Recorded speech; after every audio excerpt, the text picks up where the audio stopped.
The words hit me like ice water as I watched my brother Marcus destroy my reputation in front of 41 shareholders on our company's video call. "My sister couldn't manage a coffee shop," he declared with a cruel smile, his voice dripping with condescension. "She's financially illiterate and completely unsuited for any executive role."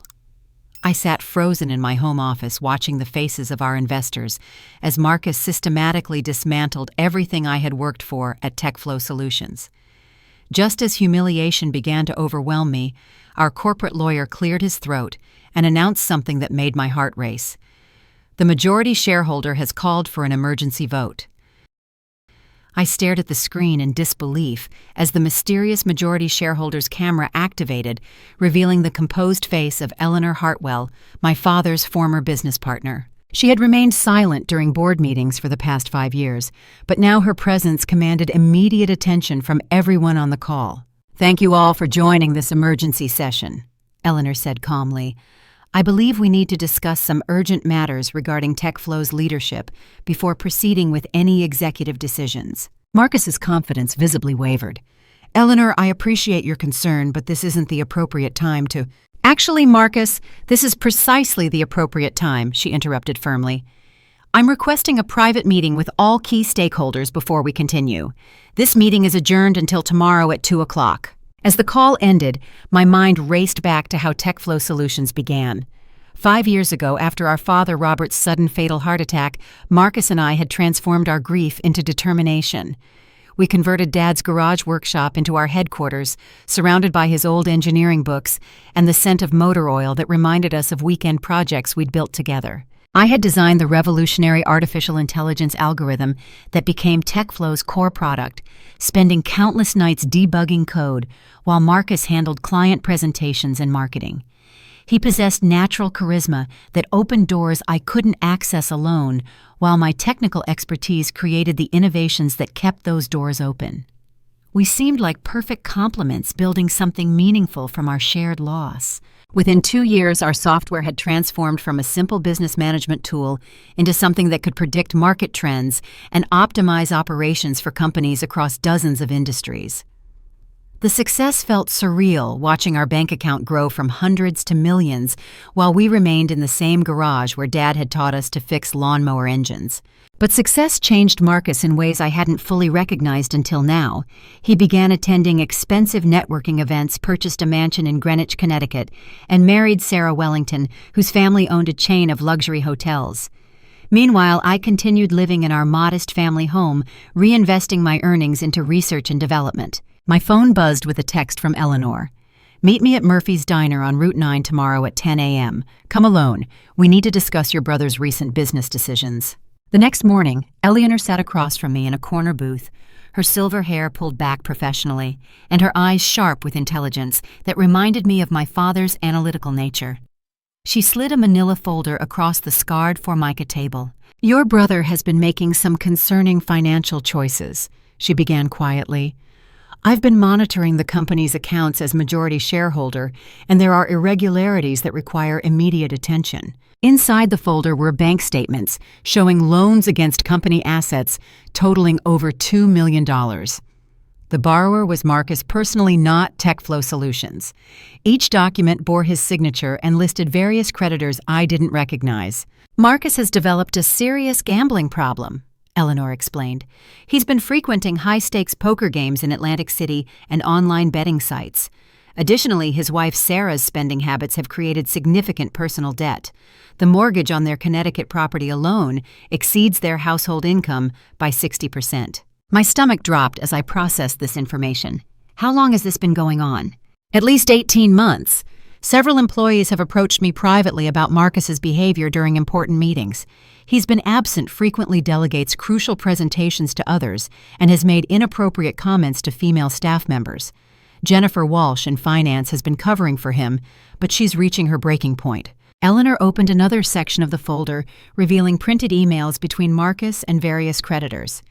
The language was increasingly desperate, with threats of legal action and asset seizure becoming more frequent over recent months. Yesterday's attack on your reputation wasn't random, Damaris.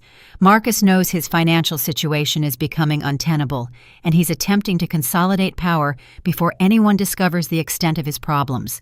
By discrediting you publicly, he hoped to eliminate any challenge to his authority. I thought about our childhood, remembering how Marcus had always been competitive but never cruel. He'd protected me from neighborhood bullies and celebrated my academic achievements. The person Eleanor described seemed like a stranger wearing my brother's face. "What happens now?" I asked. "That depends on you," Eleanor replied. "I have enough evidence to remove Marcus from his position, but I need to know that you're prepared to lead TechFlow through what will inevitably be a difficult transition. Your father always believed you had the stronger character for leadership, even though Marcus possessed better social skills." She paused, studying my reaction carefully. "There's something else you need to know. 3 key employees have been documenting Marcus's behavior independently, preparing to approach me with their concerns. They're loyal to the company's mission and to you personally, but they've lost faith in Marcus's ability to guide TechFlow responsibly." As I drove home, Eleanor's words echoed in my mind. The brother I'd trusted implicitly had been systematically undermining everything we'd built together. The company that represented our father's legacy was being jeopardized by gambling debts and poor judgment. Most painful was realizing that Marcus's public humiliation of me had been calculated manipulation designed to preserve his position while destroying mine. But underneath the hurt, I felt something else emerging: determination. If Marcus thought I couldn't manage a coffee shop, I would prove him spectacularly wrong by successfully managing the multi-million-dollar company I'd helped create. Eleanor's follow-up call came at 7 a.m. the next morning, her voice tense with urgency. "We need to meet again immediately. The situation with Marcus has escalated overnight." Back at Murphy's Diner, Eleanor spread new documents across our booth. "Marcus has been in secret negotiations with Quantum Dynamics to sell TechFlow Solutions. The preliminary agreement was signed 3 days ago." The betrayal hit me like a physical blow. Quantum Dynamics was our primary competitor, a soulless corporation known for acquiring innovative companies, gutting their research departments, and laying off employees to maximize profit margins. "The sale price is $47 million, Eleanor continued, "which is roughly 60% of TechFlow's actual market value. Marcus structured the deal to pay off his personal debts first, leaving very little for reinvestment or employee retention. According to the contract, Quantum plans to eliminate approximately 70% of our current workforce within 6 months of acquisition." I stared at the contract, recognizing Marcus's signature on every page. Can he do this legally? Not without board approval, which is why yesterday's meeting was so crucial. Marcus needed to discredit you before presenting the sale to shareholders. He's convinced 3 board members that TechFlow is struggling financially and that immediate sale is necessary to preserve any value. Eleanor introduced me to our secret allies during a clandestine meeting in TechFlow's conference room after hours. Jennifer Walsh, our finance director, was a meticulous woman in her early 40s who had joined the company during our 2nd year of operation. Her loyalty to our father's vision had never wavered, even as Marcus's behavior became increasingly erratic. "I've been keeping detailed records of every questionable transaction," Jennifer explained, opening her laptop to reveal spreadsheets documenting irregular expenses and unexplained fund transfers. "Marcus has been authorizing payments to consulting firms that don't actually exist, then redirecting that money to cover his gambling losses." Dr. Angela Rodriguez, our head of research and development, was a brilliant MIT graduate who had believed in TechFlow's potential enough to leave a lucrative position at Google. Her dark eyes flashed with anger as she described Marcus's interference with her department. "He's been pressuring us to rush products to market before proper testing, claiming we need immediate revenue streams. When I refused to compromise safety protocols, he threatened to eliminate my entire research budget. Additionally, he's been sharing proprietary information with outside contacts, including detailed specifications for projects that won't be completed for another 2 years." Thomas Chen, our operations manager, had the most disturbing revelations. A soft-spoken man who managed our day-to-day logistics with exceptional efficiency, he'd witnessed Marcus's treatment of employees firsthand. "The harassment complaints are mounting," Thomas said quietly. 3 women have approached me about Marcus's inappropriate behavior during private meetings. He's made comments about their appearance, asked personal questions about their relationships, and created an atmosphere where female employees feel unsafe, requesting one-on-one meetings with leadership. The most painful discovery involved Lisa Barnes, my childhood friend and current marketing director. Jennifer pulled up email records showing that Lisa had been forwarding my private communications to Marcus for over 6 months. Lisa provided Marcus with copies of your personal strategy memos, including your concerns about company direction and your ideas for future product development, Jennifer explained. He's been using your own words against you, claiming your innovative ideas were actually evidence of disloyalty or unrealistic thinking. Eleanor revealed the scope of Marcus's deception. The emergency board meeting I called isn't just about removing him from leadership. We need to prevent the quantum dynamics sale and expose the extent of his financial misconduct before irreparable damage occurs. Dr. Rodriguez leaned forward intensely. Damaris, your artificial intelligence research could revolutionize multiple industries. The algorithms you've developed for predictive analytics and automated decision-making are years ahead of anything our competitors have achieved. Marcus doesn't understand the true value of what you've created, which is why he's willing to sell everything for immediate cash. Thomas added soberly, the employees are terrified. Rumors about potential layoffs and company instability are affecting morale and productivity. Several of our best programmers have been approached by headhunters, and we're at risk of losing crucial institutional knowledge if this situation continues. Eleanor outlined our strategy for the emergency board meeting. We need to present irrefutable evidence of Marcus's misconduct while simultaneously demonstrating that TechFlow's future prospects are stronger than ever under proper leadership. The shareholders need to understand that they're choosing between short-term desperation and long-term prosperity. Jennifer had prepared a comprehensive financial audit revealing the true state of TechFlow's accounts. Once we account for Marcus's unauthorized borrowing and eliminate his personal expenses from company funds, TechFlow is actually more profitable than our shareholders realize.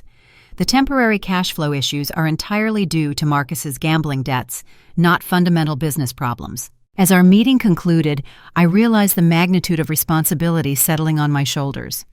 43 employees depended on TechFlow for their livelihoods, many having left stable positions to join our company because they believed in our mission.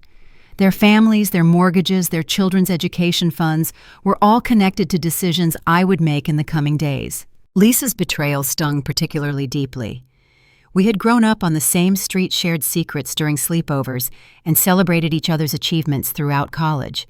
Learning that she'd been feeding information to Marcus felt like losing a sister, but I couldn't allow personal hurt to distract from the larger responsibilities I now faced. Eleanor's parting words resonated as I prepared for the battle ahead. Your father used to say that true character reveals itself during crisis, not comfort. Tomorrow, we'll discover what kind of leader you really are. The next morning brought revelations that shattered any remaining illusions about my brother's character. Eleanor arrived at my house before dawn with Jennifer Walsh and a cardboard box filled with documents that would change everything. We worked through the night analyzing TechFlow's financial records, Jennifer announced grimly. What we discovered goes far beyond gambling debts and poor judgment. Marcus has been systematically stealing from our employees. She spread payroll records across my kitchen table, highlighting discrepancies that made my blood run cold. Marcus has been deducting money from employee paychecks for health insurance premiums and retirement contributions, but he hasn't been making the actual payments to the insurance companies or investment firms. He's been pocketing those funds for over 14 months. The theft wasn't abstract numbers on spreadsheets. Jennifer showed me specific examples that revealed the human cost of Marcus's crimes. Patricia Williams, a single mother in our accounting department, had taken her 8-year-old daughter Emma to the emergency room for appendicitis, only to discover that their health insurance had been canceled 6 months earlier. Patricia paid $12,000 in medical bills from her savings account, believing the insurance paperwork was simply delayed. Patricia has been eating peanut butter sandwiches for lunch every day to save money for Emma's follow-up treatments, Jennifer said, tears forming in her eyes. Meanwhile, Marcus spent $15,000 last month on a weekend gambling trip to Monaco. Dr. Rodriguez had discovered even more disturbing evidence while investigating unusual activity on TechFlow's computer networks. Marcus has been selling our proprietary research data to competitors. The artificial intelligence protocols you developed for fraud detection were purchased by 3 different companies last year, generating over $200,000 in illegal revenue that went directly into Marcus's personal accounts. She showed me time-stamped logs, proving that Marcus had accessed her laboratory systems during off-hours downloading files containing years of research and development work. The data theft explained how quantum dynamics had suddenly developed competing technology that seemed impossibly advanced for their previous capabilities. Eleanor revealed the most devastating betrayal while examining TechFlow's incorporation documents with a forensic accountant she'd hired privately. Marcus forged your father's signature on the original partnership agreements. According to the authentic documents I've located, your father intended for you to own 60% of the company and Marcus to own 40%. The current structure claiming equal partnership is based on fraudulent paperwork. The real Robert Hartwell will sealed in Eleanor's safety deposit box since his death contained explicit instructions about TechFlow's future leadership. My father had recognized Marcus's charismatic qualities, but worried about his judgment and impulsiveness. The will stated clearly that Damaris should assume primary control of the company when she reached sufficient experience with Marcus supporting her in a secondary role. Thomas Chen's investigation into vendor relationships uncovered a network of fake companies and fraudulent contracts that Marcus had created to siphon money systematically. He's been creating invoices for consulting services that were never provided, equipment purchases that were never delivered, and maintenance contracts for work that was never performed, Thomas explained. The total amount stolen through these schemes exceeds $4 million. The most emotionally devastating revelation came when Eleanor discovered financial records showing that Marcus had intercepted and stolen the life insurance settlement our mother had left specifically for my education and future security. When Mom died of cancer 3 years ago, I believed the medical bills had consumed most of her modest life insurance policy. Marcus had actually received the full $250,000 settlement and spent it on gambling, luxury purchases, and personal debt payments. I sat in my kitchen, surrounded by evidence of my brother's systematic betrayal, feeling like my entire understanding of family and trust had been shattered. The person I'd shared childhood memories with, who I'd grieved our parents' deaths alongside, had been methodically stealing from me and our employees while presenting himself as a caring leader and loving brother. Eleanor placed a gentle hand on my shoulder. There's more, Damaris. We have reason to believe Marcus plans to frame you for the embezzlement during today's board meeting. He's prepared documents claiming you had access to all financial systems and were responsible for the missing funds. His strategy is to accuse you of the crimes he's committed, then use the resulting scandal to justify the emergency sale to Quantum Dynamics. Jennifer showed me fabricated email chains that Marcus had created using sophisticated software, making it appear that I had authorized unauthorized fund transfers and communicated with fake vendors. The forgeries were convincing enough to fool casual examination, designed to support his narrative that I was incompetent and potentially criminal. Marcus's desperation has made him careless, Dr. Rodriguez observed. The technological evidence clearly shows when and where these documents were created, and they all trace back to his personal computer during times when you were documenting working in the research laboratory.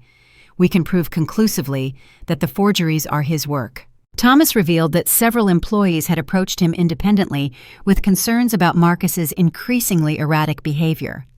He's been drinking during work hours, missing crucial client meetings, and making decisions that contradict established company policies. The customer service department has received multiple complaints about his inappropriate conduct during business calls. As I processed the magnitude of Marcus's betrayal, I felt something fundamental shift inside me.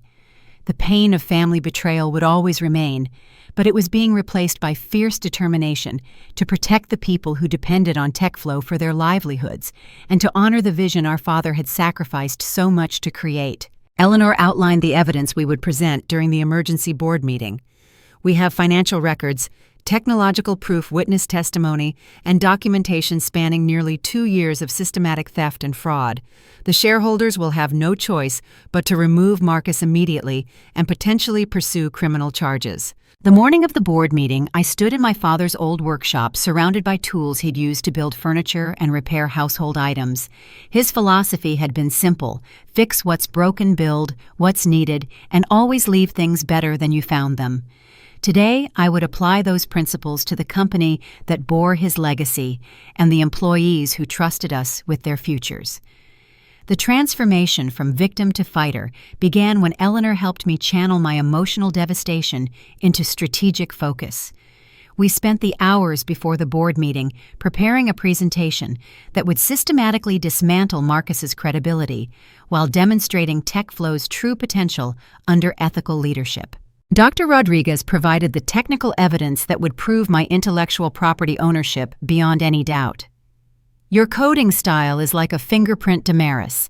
The artificial intelligence algorithms contain unique structural patterns, variable naming conventions, and problem-solving approaches that are distinctly yours. Marcus could never replicate these signatures because he lacks the technical expertise to understand how they function. She showed me detailed code analysis, revealing that every major innovation Marcus had taken credit for contained my distinctive programming techniques. The fraud detection software, predictive analytics engine, and automated decision-making protocols all bore unmistakable evidence of my authorship. Additionally, Dr. Rodriguez continued, I've been documenting every conversation where Marcus demonstrated complete ignorance about the technical aspects of our products. He frequently gives client presentations containing fundamental errors about how our software operates, forcing our engineering team to provide corrections afterward. Eleanor had been quietly building alliances among TechFlow's shareholders for months, sensing that Marcus's leadership was becoming increasingly problematic. 7 of the 11 board members have expressed private concerns about quarterly results, employee complaints, and Marcus's erratic decision-making. They've been waiting for someone to present concrete evidence of misconduct. The most unexpected ally emerged when Sarah Marcus's wife contacted me through an encrypted messaging app at 11 p.m. the night before the board meeting. Her message was brief, but devastating. I have recordings of Marcus admitting to embezzlement and planning to frame you. We need to talk immediately. We met at a 24-hour coffee shop in Stamford, where Sarah appeared exhausted and frightened. Her normally perfect appearance was disheveled, and she kept glancing nervously at the entrance as if expecting Marcus to appear. He's been physically and emotionally abusive for over a year, Sarah whispered, showing me photographs of bruises on her arms and documentation of threatening text messages. The gambling addiction has made him violent and paranoid. He threatened to divorce me and leave me with nothing unless I supported his version of events during the board meeting. Sarah played audio recordings she'd made secretly using her smartphone. Marcus's voice was clear and unmistakably identifiable as he discussed various schemes to steal company funds and his detailed plan to blame me for financial irregularities. Damaris is too trusting and technically focused to notice financial discrepancies, Marcus said in one recording. If I can convince the board that she's been mismanaging funds, I can push through the quantum sale and solve all my debt problems simultaneously. She'll never recover from public accusations of embezzlement. Sarah revealed that Marcus's abuse had escalated after she questioned his gambling expenses. He told me that if I didn't cooperate with destroying your reputation, he would claim I was mentally unstable and have me committed to psychiatric treatment. He's been researching legal procedures for involuntary commitment as a way to control me completely. She provided additional evidence of Marcus's financial crimes, including bank statements showing regular transfers from TechFlow accounts to offshore holdings that funded his gambling activities. He's been planning to flee the country if the embezzlement is discovered. He has fake identification documents and over $300,000 in cryptocurrency that he thinks can't be traced. Eleanor worked with Jennifer Walsh through the night to prepare a comprehensive financial audit that would clearly demonstrate the pattern of Marcus's theft while showing TechFlow's underlying profitability and growth potential. They organized the evidence chronologically, creating a timeline that revealed how Marcus's crimes had escalated from minor expense account fraud to systematic embezzlement affecting employee welfare. Jennifer discovered that Marcus had been paying bribes to Harold Peterson, one of our board members, to ensure his continued support during shareholder meetings. Harold received over $50,000 in consulting fees for work he never performed. The payments coincided exactly with crucial board votes where Marcus needed additional support. Thomas Chen organized testimonials from employees willing to speak about Marcus's misconduct, including detailed accounts of sexual harassment from 2 female programmers who had been afraid to report the incidents previously. Marcus created an atmosphere where challenging his authority resulted in decreased assignments, missed promotion opportunities, and subtle forms of retaliation. As dawn approached, our strategy crystallized into a comprehensive attack plan designed to remove Marcus permanently while positioning me to lead TechFlow's recovery and growth. Eleanor emphasized that we needed to present not just evidence of Marcus's crimes, but also a compelling vision of the company's future under ethical leadership. The shareholders need to understand that they're not just removing a problematic CEO, Eleanor explained. They're investing in a transformation that will increase company value, protect employee welfare, and establish TechFlow as an industry leader in both innovation and corporate responsibility. Dr. Rodriguez prepared a presentation showcasing the revolutionary potential of my artificial intelligence research, including projected revenue streams that could make TechFlow one of the most valuable technology companies in the Northeast. Your work on predictive analytics alone could generate over $100 million annually within 3 years, but only if we maintain our research independence instead of selling to quantum dynamics. The morning of the board meeting, I received a text message from Patricia Williams, the single mother whose daughter's medical bills weren't covered due to Marcus's insurance fraud. Thank you for fighting for us. Emma is getting better, and I believe in TechFlow's future with you leading us. Standing in my father's workshop one final time before the meeting, I felt his presence guiding my determination. The tools surrounding me represented his belief that honest work and ethical behavior would ultimately prevail over shortcuts and deception. Today I would prove that his daughter had inherited not just his technical abilities, but also his unwavering commitment to doing what was right regardless of personal cost. The morning of the board meeting began with chaos that would ultimately work in our favor. Eleanor received an urgent call from Sarah at 5:30 a.m., her voice shaking with fear and desperation. "Marcus discovered that I've been cooperating with you," Sarah said, barely containing sobs. "He came home drunk last night and started screaming about betrayal and conspiracy. When I tried to calm him down, he grabbed my wrist and threatened to kill me if I testified against him. I had to call the police and get an emergency restraining order." The police report documented Marcus's violent threats and erratic behavior, providing additional evidence of his deteriorating mental state and desperation. Sarah was now in protective custody at an undisclosed location, but she remained committed to providing testimony via secure video link during the board meeting. Jennifer Walsh discovered Marcus's final desperate gambit when she arrived at the office at 6 a.m. to prepare for the presentation. He attempted to transfer all remaining company funds to offshore accounts during the night, but the bank flagged the transactions as suspicious due to the unusual amounts and timing. The bank president, George Matthews, had known our father personally and called Eleanor immediately to verify the legitimacy of transfers totaling over $8 million. "Bob Hartwell was the most ethical businessman I ever worked with," Matthews told Eleanor. "These transactions don't match his company's historical patterns, and I wanted confirmation before processing such significant fund movements." Dr. Rodriguez uncovered evidence that Marcus's crimes extended beyond simple embezzlement into potential treason. He's been secretly meeting with representatives from Chinese technology firms, offering to sell not just TechFlow's current innovations, but also your unpublished research that could be worth hundreds of millions in the wrong hands. She showed me photographs taken by a private investigator Eleanor had hired, clearly showing Marcus exchanging documents with known industrial spies at expensive restaurants in Manhattan. The meeting dates corresponded exactly with times when classified research files had been accessed from his computer. "The artificial intelligence protocols you've developed for military applications could revolutionize surveillance and cyber warfare capabilities," Dr. Rodriguez explained. Marcus was planning to sell this information to foreign competitors for personal profit regardless of national security implications. Thomas Chen reported that the FBI's Corporate Fraud Task Force had been investigating TechFlow's financial irregularities as part of a larger probe into technology sector corruption. They've been monitoring unusual fund transfers and suspicious vendor relationships for several months. Our evidence gathering has actually been supporting an active federal investigation. The most emotionally devastating discovery came when Eleanor found hidden financial records in Marcus's personal safe, which Sarah had provided the combination for during her police interview. The documents revealed that Marcus had stolen our mother's life insurance money that was specifically designated for my education and future security. Your mother's policy was worth $400,000, not the $50,000 Marcus told you remained after medical expenses, Eleanor said gently. She had been paying higher premiums specifically to ensure you would have financial security after her death. Marcus intercepted the entire settlement and spent it on gambling debts and luxury purchases over the past 3 years. As the virtual board meeting began, Marcus was conspicuously absent.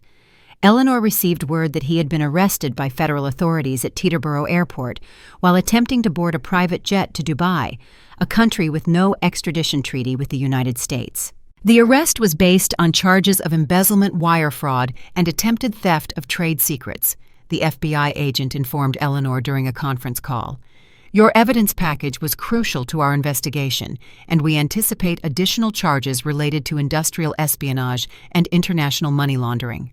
Harold Peterson, the board member who had been accepting bribes from Marcus, suddenly requested to speak privately with Eleanor before the formal meeting began. During their video call, he admitted his corruption and announced his immediate resignation rather than face criminal prosecution. I made a terrible mistake accepting Marcus's payments, Peterson confessed. I genuinely believed he was protecting the company's interests, but I realize now that my judgment was compromised by personal financial pressures. I'm prepared to cooperate fully with any investigation and to forfeit any compensation I received inappropriately. The employee response to Marcus's arrest was immediate and overwhelmingly positive. Thomas Chen reported that spontaneous celebrations had broken out in several departments as word spread that the toxic leadership environment was finally ending. Patricia Williams sent me a heartfelt email that brought tears to my eyes. Emma's surgery can finally be covered by real insurance, and I don't have to choose between groceries and medical bills anymore. Thank you for having the courage to fight for all of us who couldn't fight for ourselves. Dr. Rodriguez gathered the entire research and development team for an impromptu meeting where they expressed unanimous support for my leadership and excitement about continuing their innovative work without Marcus's interference. We've been hiding our best ideas because Marcus wanted to rush everything to market without proper testing, one programmer explained. Now we can focus on creating technology that actually helps people instead of just generating quick profits. As the board meeting officially convened with only 10 members present after Peterson's resignation, Eleanor presented our evidence with methodical precision. The financial audit, technical analysis, employee testimonials, and federal investigation findings created an overwhelming case for Marcus's immediate removal from all company positions. The shareholders' questions revealed their shock at the scope of Marcus's crimes and their relief that the problems had finally been exposed and addressed. We suspected something was wrong when quarterly results began declining, despite increased market demand for our products, board member Catherine Walsh admitted. Marcus's explanations never quite made sense, but we didn't have enough information to challenge his authority effectively. When the formal vote was called to remove Marcus as Chief Executive Officer and install me as his replacement, the result was unanimous among all remaining board members. Eleanor was appointed chairman of the board to provide guidance during the transition period and to ensure that ethical governance procedures were implemented permanently. The transformation was immediate and profound. As I officially became CEO of TechFlow Solutions, I felt the weight of responsibility for 43 employees and their families, along with the opportunity to honor my father's vision for a company that could succeed through innovation, integrity, and genuine care for the people who made success possible.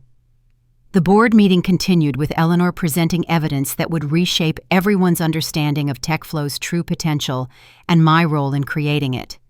With Marcus under federal arrest and unable to interfere, the presentation proceeded with methodical precision that left no doubt about the company's future direction.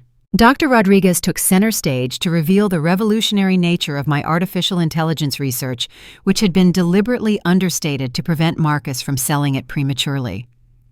Damaris has developed predictive algorithms that could transform industries from healthcare to agriculture to financial services. The technology Marcus tried to sell to Quantum Dynamics represents only about 20% of her actual innovations. She demonstrated software capabilities that amazed even our own board members, showing how my AI systems could analyze complex data patterns and make recommendations with accuracy rates exceeding 95%. The healthcare applications alone could save thousands of lives by predicting medical emergencies before symptoms appeared. Conservative projections suggest this technology could generate over $2 billion in licensing revenue over the next 5 years. Dr. Rodriguez announced, "Damaris has been protecting the most valuable components by keeping them separate from our main computer systems, which is why Marcus's theft attempts only captured incomplete information." Eleanor then revealed the most emotionally powerful surprise she had prepared. "Before his death, your father recorded several video messages for you, Damaris. Marcus hid them because they contradicted his narrative about company leadership and ownership." The conference room screen filled with my father's familiar face, looking directly at the camera with the warm smile I remembered from childhood. His voice brought immediate tears to my eyes as he began speaking. "My dearest Damaris, if you're watching this, it means I'm gone and you're facing difficult decisions about TechFlow's future. I want you to know that I've always believed you possess the stronger character for leadership, even though Marcus has better social skills for networking and sales." The message continued with my father expressing pride in my technical abilities and his hope that I would eventually guide the company toward ethical success. "You have your mother's compassion and my analytical mind, which is exactly the combination TechFlow needs to become something truly meaningful in the world." In subsequent videos, my father discussed his concerns about Marcus's competitive nature and tendency toward impulsive decisions. "I love your brother deeply, but I worry that his desire for immediate success might lead him to compromise the principles that should guide our company. You understand that true innovation requires patience, integrity, and respect for the people who trust us with their livelihoods." The emotional impact on the board members was visible as they realized how completely Marcus had betrayed not just company interests, but also his own father's explicit wishes and trust. Several shareholders wiped away tears as my father's final message played. "Take care of each other. Protect the employees who believe in our mission, and never forget that technology should serve humanity, not the other way around. I know you'll make decisions I would be proud of, even when those decisions are difficult." Following the video presentations, the board voted unanimously to formally install me as Chief Executive Officer and Eleanor as Chairman. The transition was immediate and comprehensive, with full authority to restructure operations and implement new policies. Jennifer Walsh presented the financial recovery plan she had developed, showing how TechFlow could not only survive Marcus's theft, but emerge stronger through improved management and strategic growth. Once we account for insurance recovery's asset seizures and the elimination of Marcus's gambling-related expenses, the company is actually in excellent financial condition. Several major clients who had been considering contract cancellations due to Marcus's unprofessional behavior sent immediate emails expressing their commitment to remaining with TechFlow under new leadership. The client retention rate exceeded 90% within hours of the leadership change announcement. Sarah's testimony via secure video link provided devastating final evidence of Marcus's criminal planning and abusive behavior. Her courage in speaking truth despite personal risk impressed the board members and strengthened their confidence in the decisions being made. "Marcus told me that he would rather see TechFlow destroyed than allow Damaris to succeed," Sarah revealed. "He was planning to sabotage company operations after the quantum sale to ensure that she could never rebuild what he had torn down." The FBI agent coordinating Marcus's case confirmed that federal charges would include embezzlement, wire fraud, industrial espionage, money laundering, and conspiracy to defraud shareholders. The evidence package we had assembled was instrumental in building the prosecution's case. Thomas Chen presented employee testimonials expressing overwhelming support for the leadership change and excitement about TechFlow's future prospects. The toxic work environment Marcus had created was already improving as news of his arrest spread throughout the company. "People are smiling again," Thomas reported. "Productivity has increased noticeably just in the few hours since Marcus's removal became official. Employees feel safe to share ideas, report problems, and collaborate effectively without fear of retaliation." Patricia Williams addressed the board directly to thank me for ensuring her daughter's medical care would be properly covered and for creating a company culture where employees are valued as human beings rather than expendable resources. "Damaris represents everything TechFlow was supposed to be," Patricia said through tears. She fights for people who can't fight for themselves, and she's proven that doing the right thing ultimately leads to the best business results. The meeting concluded with board approval of my comprehensive plan for TechFlow's future, including expanded employee benefits, increased research funding, ethical governance procedures, and community outreach programs that would use our technology to help small businesses and nonprofit organizations. As I officially accepted the position of Chief Executive Officer, I felt my father's presence guiding my words and my mother's strength flowing through my determination to honor their memory by building something meaningful and lasting. The vote was not just about removing Marcus or installing new leadership. It represented a commitment to proving that ethical business practices, genuine care for employees, and innovative technology could create success that benefits everyone involved, from shareholders to customers to the communities we serve. 6 months later, I stood in the renovated TechFlow headquarters, watching employees collaborate in bright open spaces that reflected our transformed company culture. The changes went far beyond new furniture and fresh paint. They represented a fundamental shift toward the values my father had envisioned and my mother had taught me through her compassionate example. Eleanor had become both business mentor and surrogate mother figure, helping me navigate the complexities of corporate leadership while maintaining the integrity that defined our family's approach to life. During our weekly strategy meetings, she shared wisdom gained from decades of ethical business practices. "Your father specifically asked me to watch over you if anything happened to him," Eleanor revealed during one of our conversations. He sensed that Marcus's competitive nature might become problematic, especially if financial pressure or personal ambition clouded his judgment. Under my leadership, TechFlow Solutions had not only recovered from Marcus's theft, but achieved unprecedented success. Our employee retention rate reached 98%, the highest in our industry sector.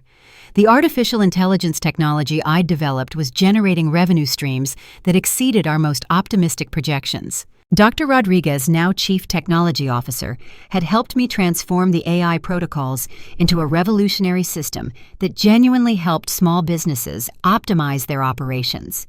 The irony wasn't lost on me that the technology Marcus had mocked was now enabling people to successfully manage businesses ranging from coffee shops to consulting firms. "Your algorithms have helped over 15,000 small business owners increase their profitability while reducing their stress levels," Dr. Rodriguez reported during our quarterly review. "The predictive analytics identify potential problems before they become crises, giving entrepreneurs the tools they need to succeed." Jennifer Walsh, promoted to Chief Financial Officer, had implemented transparent financial systems that made future embezzlement impossible. Every transaction required multiple approvals, and all financial records were accessible to board members in real time through secure online portals. "We've also established an employee assistance fund using money recovered from Marcus's seized assets," Jennifer announced proudly. "The fund helps workers facing medical emergencies, educational expenses, or family crises without creating financial hardship." Thomas Chen had transformed our company culture completely, implementing employee feedback systems, professional development programs, and mental health resources that demonstrated genuine care for worker well-being. The hostile environment Marcus created had been replaced by collaborative support that enhanced both productivity and job satisfaction. "Employee satisfaction surveys show the highest scores in TechFlow's history," Thomas reported. "People feel valued, respected, and excited about contributing to our mission. The creativity and innovation emerging from this positive culture are driving improvements we never imagined possible." Sarah had successfully divorced Marcus and received a settlement that allowed her to rebuild her life independently.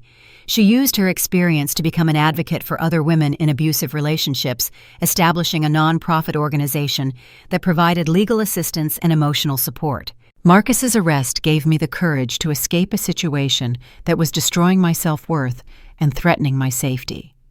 Sarah told me during a coffee meeting, "Your willingness to fight for what's right inspired me to fight for my own dignity and future." Patricia Williams had been promoted to accounting manager, and her daughter Emma made a complete recovery thanks to proper medical coverage. Patricia represented dozens of employees whose lives improved dramatically after Marcus's crimes were exposed and justice was served. "Emma wants to study computer science because she's inspired by what you've accomplished," Patricia shared with tears of gratitude. She says she wants to create technology that helps people the way you've helped our family. My visit to Marcus in federal prison provided necessary closure, though not the reconciliation I had once hoped for. He remained unrepentant, blaming everyone else for his choices and expressing resentment rather than remorse. "You always thought you were smarter than me," Marcus said bitterly during our conversation. "Dad favored you because you were the technical genius, but I was the one with real business sense." His inability to accept responsibility for the harm he'd caused helped me understand that some people cannot be saved from their own destructive patterns. My role was not to redeem Marcus, but to protect the people he had hurt and prevent future victims from suffering similar betrayal. TechFlow's market valuation had tripled under ethical leadership, attracting acquisition offers from major corporations wanting to purchase our innovations. However, I chose to keep the company independent, honoring our father's vision of building something lasting and meaningful rather than pursuing short-term profits. Eleanor suggested documenting our transformation story for business school programs, studying ethical leadership and family enterprise dynamics. Other young entrepreneurs need to learn from both Marcus's failures and your success, she explained. The choices you've made demonstrate that integrity and innovation create more sustainable prosperity than shortcuts and deception. The most meaningful validation came from unexpected sources. The young woman who had used TechFlow's free business management software to transform her failing coffee shop into a thriving enterprise sent me a message that captured everything I hoped to achieve. "Thank you for believing that we can all manage more than anyone thinks possible," she wrote. "Your technology helped me understand my business better than I ever imagined. But more importantly, your story taught me that intelligence, integrity, and determination can overcome any obstacle." Standing in my father's workshop, now converted into a meditation space, where I reflect on important decisions, I understood the profound life lessons this journey had taught me. Betrayal by someone you love creates wounds that never completely heal. But those wounds can become sources of strength and wisdom if you choose growth over bitterness. True leadership isn't about accumulating power or defeating enemies. It's about creating environments where good people can accomplish meaningful work while supporting each other through challenges and celebrating successes together. The most successful businesses are built on trust, transparency, and genuine care for everyone whose lives they touch. Forgiveness doesn't require accepting harmful behavior or failing to hold people accountable for their actions. Sometimes the most loving thing you can do is ensure that destructive individuals face consequences for their choices, both for their potential growth and to protect others from similar harm. My father's dreams for TechFlow were fulfilled in ways he never could have anticipated, not through Marcus's charismatic leadership, but through my commitment to innovation, employee welfare, and ethical business practices that honor the trust people place in our company. The cruel words Marcus spoke during that board meeting have been transformed into a symbol of empowerment rather than shame. TechFlow's new initiative provides free business management software to enterprises run by women, minorities, and first-generation entrepreneurs, proving that intelligence and determination matter more than anyone's limited expectations. Success isn't measured by defeating those who doubt your abilities, but by lifting up those who believe in themselves, despite the skepticism of others. The greatest achievements come from building systems that help people succeed, rather than simply proving individual superiority. As I announced TechFlow's expansion into educational technology that would help students from underserved communities access advanced learning opportunities, I realized that my brother's attempt to destroy my reputation had actually revealed my true purpose. Sometimes our greatest challenges become the foundation for our most meaningful contributions to the world. Now, I want to ask you something important. Have you ever faced a situation where someone you trusted tried to undermine your dreams or abilities? How did you find the strength to keep believing in yourself when people close to you didn't support your vision? Share your story in the comments below, because your experience might inspire someone who's facing similar challenges right now. If this story resonated with you, please like this video to help others find it when they need encouragement to stand up for themselves and their values. Subscribe to hear more stories about ordinary people who refuse to let betrayal or injustice define their futures. And please share this with anyone who might need a reminder that integrity and determination can overcome even the most painful forms of betrayal. Thank you for listening to my story and for believing that we all have the strength to create positive change even when the people closest to us try to convince us otherwise. Remember that your worth isn't determined by other people's opinions, but by the positive impact you choose to make in the world. Keep fighting for what's right, keep supporting each other, and never let anyone convince you that you can't manage whatever dreams you're brave enough to pursue.